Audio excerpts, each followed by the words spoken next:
Hello everyone, I greet in the name of God Almighty. My name is Apostle Nathan Silas, and today we have a very interesting video to react to by Sheikh Ahmed DEEDAT. And then this one says that, why do you use the Bible as evidence since you do not believe in it? It means that it's a question that they ask innocent Ahmed DEEDAT. Since you do not believe innocent in the Bible, why do you use it innocent as evidence? I believe that is going to be a very interesting video, so let's listen attentively. Either you're a Christian or you are a Muslim to the response he will give to this very question. So if today happens to be the first time of you checking out my channel, don't forget to subscribe to my channel and follow me on my Facebook and Instagram. And if you have any video you want me to react to, don't forget to drop it at the comment section and I'm going to check it out. So guys, before we get on to the video, I'm a theologian and I make this video not to discredit anyone's thought or belief, but this is basically for educational purposes, and I believe that at the end of this video we all are going to learn from this. So guys, without any further ado, let's get on to this video and check this out. So Ahmed DEEDAT, yeah, you base your arguments on small points of the Bible, the same Bible that you believe is inaccurate. To me, this is a contradiction. Why do you do this? I do respect your religion, but this is a problem I can't understand. so let's hear his response. Mr. Chairman and brethren, you see, in every civilized nation on earth, people have disputes. And when these disputes go to court, the plaintiff, the complainant, he goes into the box, into the witness box, and he testifies, he puts forth his claim. And the opposing advocate, attorney, he cross-examines the witness. When he's cross-examining the witness on the evidence that he has given, and on that evidence, if he can prove to the judge's satisfaction that the man is lying, if he feels satisfied that he has convinced the judge in his cross-examination that the witness was a liar, what he does is he closes the case and he asks for absolution with costs, and he will get it. And this is normal practice in everyday affair. Dispute, you cross-examine the person and you come to a conclusion. Now the Holy Quran tells us to do the same. This is waqalu, and they say, who, the Jews and the Christians, say, لَن يَدْخُلَ الْجَنَّةَ إِلَّا مَنْ كَانَ هُودًا أَوْ نَصَارَى, that you Muslims will never enter Jannah. There's no heaven for you, there's no salvation for you, except you become a Jew or except you become a Christian.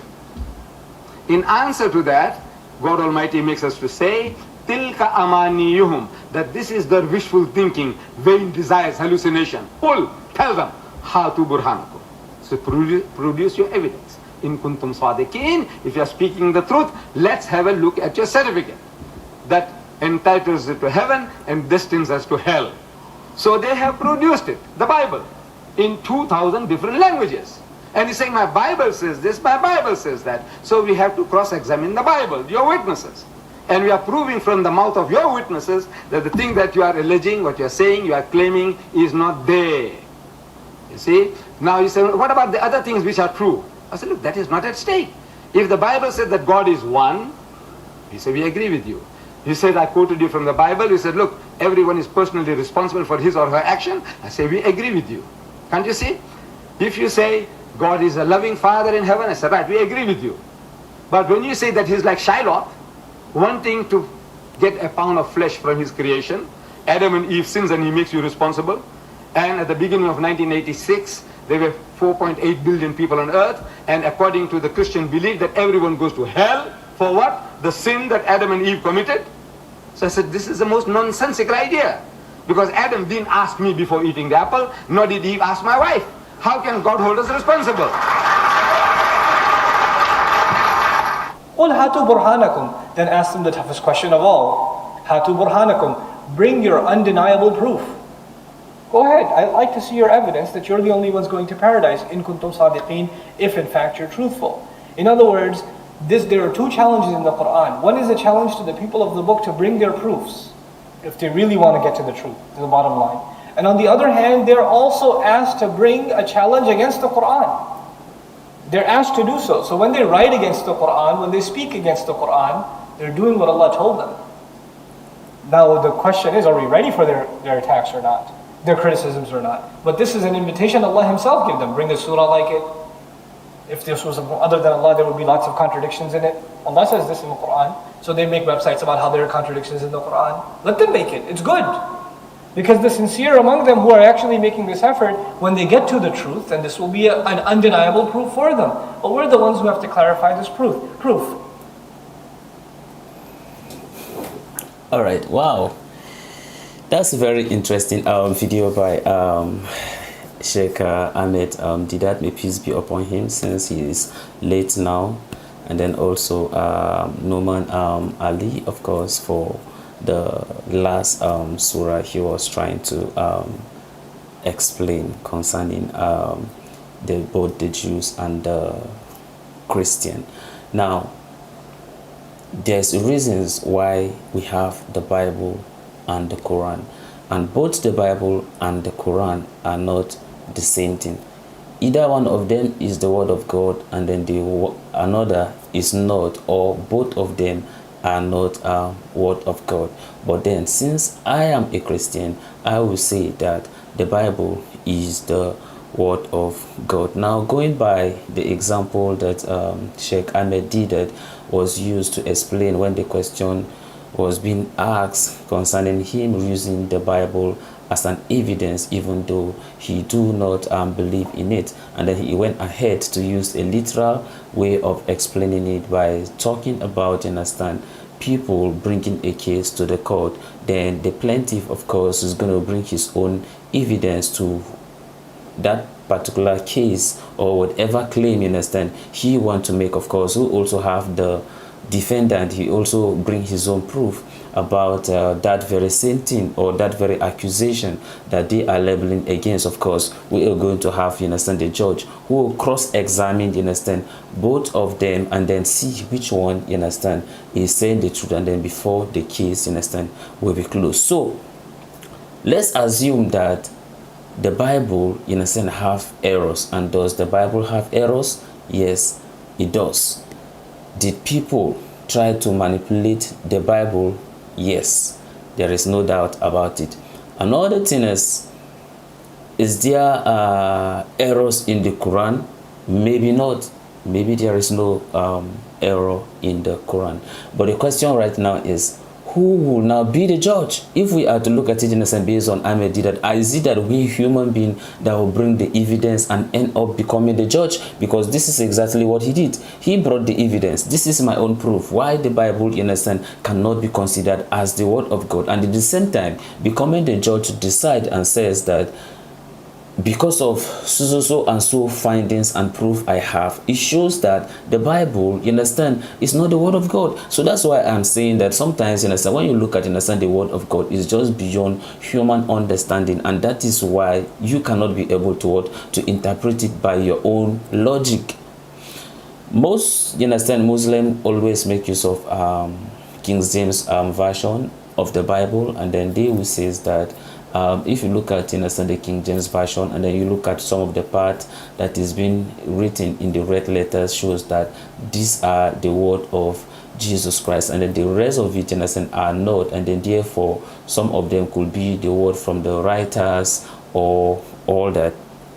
So what that is expected is to only follow only the red letters. Now, so it means that they are now using, you understand, King James version of the Bible to explain the word of God. At the same time, of course, they will always say that the English language is not the original language in which the Bible is being written, and then they will say that because Jesus Christ, in a sense, spoke Aramaic, so it's been expected that maybe probably they should either use either the Greek or the Aramaic to interpret it. So then why do you have to reduce everything back to King James? Since you are fully known that, of course, the Bible was not given in English language, and then therefore in Arabic, or maybe probably, you understand, in the Hebrew language, since those are some of the Semitic language that maybe probably Jesus Christ in a sense spoke while he was here on this very earth. And then that is why, you understand, I am saying that there are some things that are just beyond, you understand, human interpretation. And I don't remember a Christian saying that it is only Jew and Christians that are going to make it to heaven, or they are going to make it to Jannah. I do not think so. I don't think Christians, you understand, are saying so, because if you look at it, you understand, the Jew itself, they do not believe, you understand, in the person of Jesus Christ. They just believe that Jesus was just like another rabbi, just like how, you understand, the Muslim believe that Jesus was just like another prophet.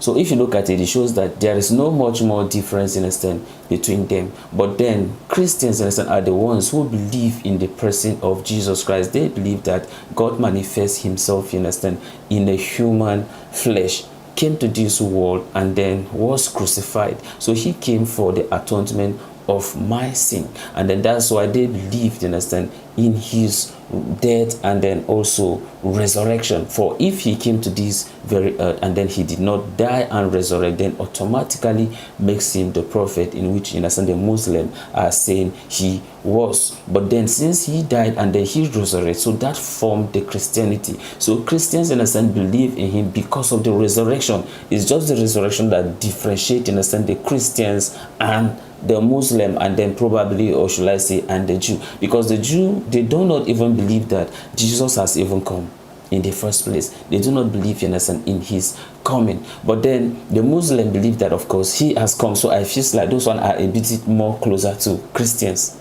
than even the Jew. Okay, so that's why I am saying that the Christians and the Jew, that is not what they are saying. So what I'm trying to say is what, you understand, Norman Ali says, and then some part of it that Ahmed DEEDAT, in a sense, say that it's only the Jew and then the Christians that are going to make it to heaven, or they are the ones having the right religion. I think that that may not, you understand, be right. But of course, this is open to us for dialogue, for us to have a discussion concerning this. Of course, it's something that all of us can learn from one another. But then all I'm trying to say in summary is Ahmed DEEDAT cannot be the plaintiff at the same time becoming the judge. Okay, so irrespective of whatever, you understand, I defend may not really matter, because if you look at it, he has brought his own case and he has become the judge at the same time, and then proving that the Bible is not the word of God. So this is the end of my video. If you like my reaction, you should like, share and subscribe. And if you have any video